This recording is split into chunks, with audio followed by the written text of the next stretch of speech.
What's up, what's up? It's time for Done Way Past Funny with your host, G.D. Fenderson. Join us as we discuss the art, science, and business of comedy with comedians and comedian adjacent.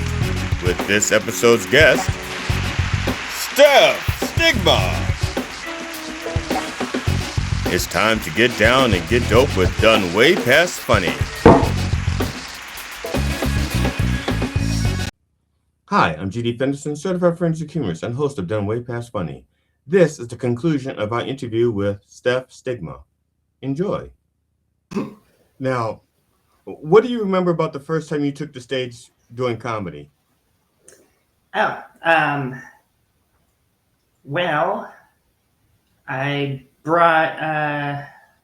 dragged along a group of friends, and they all sat in the front row. And I was dead last at the open mic, which there was I think 30 people signed up that night. And I was just thinking, just remember your jokes, just tell your jokes, and just, they should be good enough to I was just hyper fixated on the recitation of them. I think the first joke I ever told was, if you want to hear it, it's not great. Sure. It's still my opener. So I'm Irish and Cherokee, which means, I kind of won the genetic roll of the dice because I got cheekbones to die for. I get to have the lifelong crutches of crippling alcoholism. And, the obvious one, I still get to pass as white. You can cut that out if you want. it's a really, yeah. So I did all right. I mean, I did pretty well. I spilled beer on myself as I was walking up to the stage. So the first thing I said was I got beer in my eye, and then that got a laugh right away. And then after I got off stage, the host made a beeline right to me, that was great. How long have you been doing it? And I was like, well, that was my first time. And he was like, no shit, get out of here. And so I left. So anything from that first time you took the stage that you would refurbish and go, wait, something, I look at it, now that I look back at this with hindsight, I actually can refurbish that and make that really, really good. Yes, I would have had boobs instead.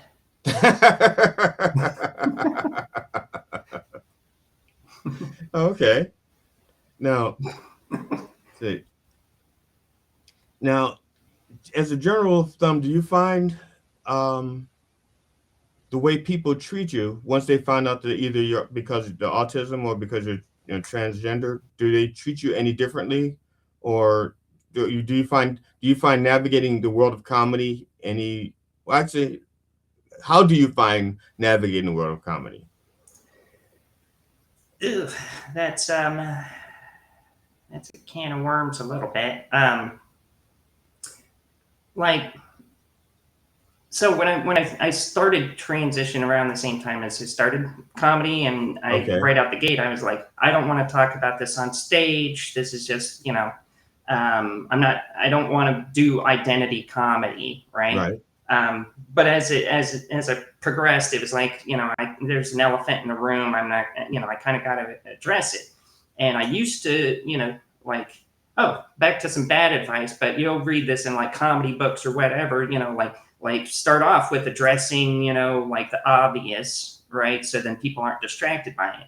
And so I would, tell some jokes and just out myself immediately, which very often would just split the room for the rest of my set. People would just be like, oh, fuck this training, I'm tuning out. I remember one time I was doing a set out in Bumblefuck, and there's like these two construction worker guys that, you know, still wearing work clothes. They got paint and shit all over them. They're sitting like front row, like front table. Like I'm just like 5 feet away from them. And, you know, first couple of jokes, they're laughing, they're having a good time. And as soon as I mentioned I'm trans, one of the guys like turns beet red and just clenches its jaw and his fist and then just turns like this and spends the rest of my 20-minute set just staring at the wall like,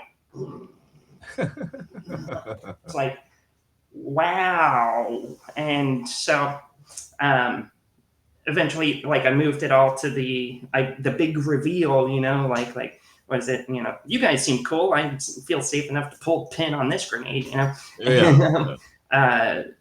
And by then people are so emotionally invested that, you know, like I found it safer to do it that way. And a lot of the time, surprising, you know, people that, you know, I've had people come up to me and say like, you know, I came in here thinking that I hated trans people, but, you know, like you were fucking hilarious. Like, and you know, and we'll talk and it's like, oh, you're just a normal person. And, you know, and it's like, yeah, no shit. I mean, normal, but yeah, it's like as normal as anybody else. Right. Yeah. But I have had some struggles with like bookers. Right.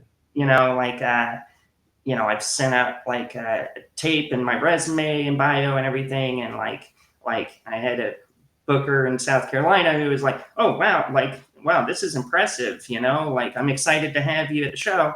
But then I guess he must have watched my whole set because then he kicked me off the show, blocked me on Facebook, and ghosted me in email and everything. Just, you know. And I had another venue where it was like a open mic as a way to, like, if you kill, then they'll bring you back as, you know, for the showcase. Right.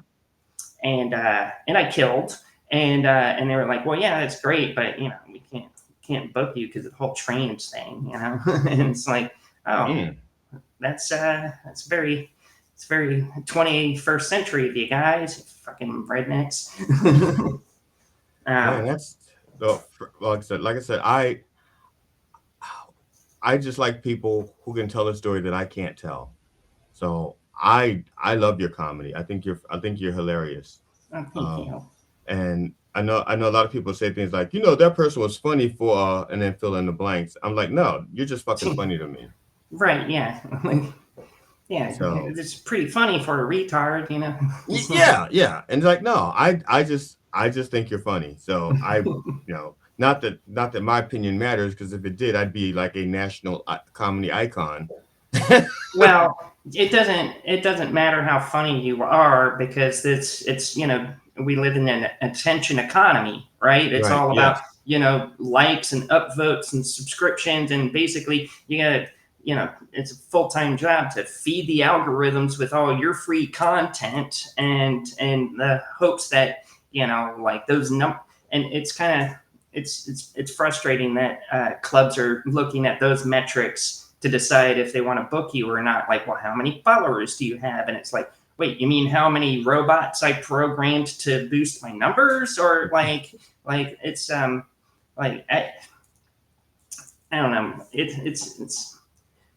feels less gatekeepy and more gatekeepy at the same time, if that makes sense. You know? Yeah. I understand. I don't really care much about followers. When I say not much, I mean, I know it makes a difference, but when it comes to my comedy, if I'm funny, I'm funny, and if I'm not, I'm not. Usually, the not part does not happen that frequently. But again, as long as if I'm doing the comedy that I want to do, is what I should say, you know, then I'm happy with it, you know. Yeah. And if I have people following and go like, you're funny, that's great. But I'm at the point where if one new follower makes a difference, only because that's probably 2%. I've gone up 2% or something, you know. Yeah. But I'm not. But on the other hand, there's these guys or people out there who have hundreds of thousands or maybe 1 million followers because of these little segments that they're doing, but they can't put together a full set. And when I say a full set, I don't mean a full set. They can't even put together 5 minutes. I'm sorry, who? Matt Rife. I can tell somebody who watched a lot of Dr. Katz. So, yeah, I mean, attention bookers. Just because somebody they can have 1 billion followers, but if they're all in Bangladesh, they're not coming to Podunk, Mississippi to see that comedian. Right. Yeah. And I mean, I get from the booker's perspective. It's like, well, your job is to put asses in seats. But like if you've got a reputable venue, right? And like, people just, are going to come and see like the club here. More often than not, like the audiences have no fucking clue who's on the bill. They're just, going out on a Friday night for a date, get out of the house, and they're just going to see whoever's there. There was a venue I probably headlined at maybe 5 times. I headlined there 5 times, and they had a regular crowd that came in. Right. I mean, they had, there would be new people, but it wasn't a very big place. It held like 50 or 60 people, and 30 to 40 were regulars. They were there every week. And so when I headlined, I had to come up with new material because 30 to 40 of those people saw me the last time. I was like, okay, yeah, they just saw me a month ago. I need new material. But on the other hand, but that's good motivation. Yes. Real quick, GD. I have a family friend who's like crashing at my pad from out of town. You want to get him on camera? Well, I just saw his car pulled up, so he's going to be like coming in, and like no sweat. We can do. So is there anything else you want to cover? Are there any causes or anything that you want to promote, or no? I like to give the last word to the guest. Yeah, just chill out, everybody. Treat others like you want to be treated. Just fucking simmer the fuck down, right? And that's a cause anybody can get behind, I think. Golden ratio. Yeah. What's the peanut gallery saying? Oh yeah. Yeah, thanks, David. Like, no, I just want to know what he's saying. Yeah, what'd you say, David? It's the golden ratio. The golden ratio. Or the golden rule. The golden rule. Yeah. Oh, so the golden ratio is like the golden shower proportions. Yeah. Treat everybody like subdivisions of a rectangle.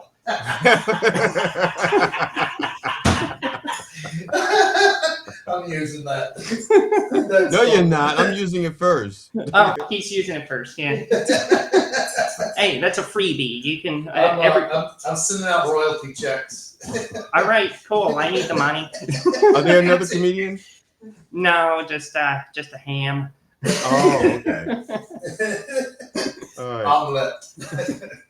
Well, look, I really appreciate you doing this. Likewise. This is blast. And once it's ready, I'll let you know, and I'll send you a link. I'll send you a link for the promos also. I'll have the promos ready in a couple of days.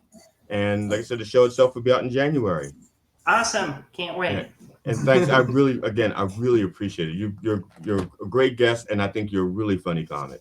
Oh, thank you so much. And you're super chill and cool, and I'm glad we met. So. It's the hair. Thanks. Oh, it's just the illusion of coolness. All right, take care. You too. Bye. All right, bye-bye.